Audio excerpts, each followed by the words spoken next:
one of the names that you mentioned, Bryan Danielson. What's the story there? I don't think I know the story there.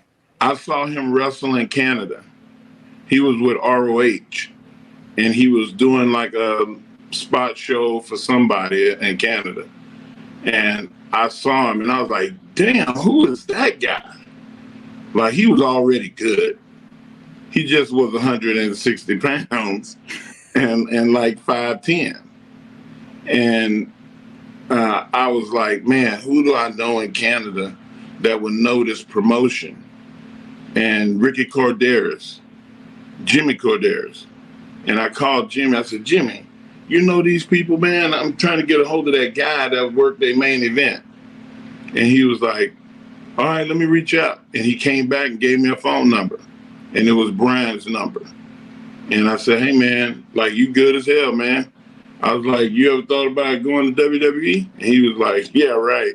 He was like, you know, I'd love to, but, you know, I don't think I'm on their radar. And I said, well, you're on my radar. I'm going to get you a tryout. And I called, and they was like, man, how big is he? And I lied. I said, shit, he probably about 6 feet tall, maybe 200 pounds. And John Laurinaitis cussed me out when he got to Tampa, to the school for his tryout. And I told him, I was like, hey, all you got to do is watch him work, though.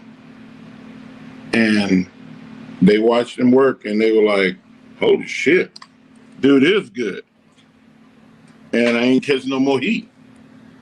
You know, it's like I had to lie to get him in the door. He was good enough already.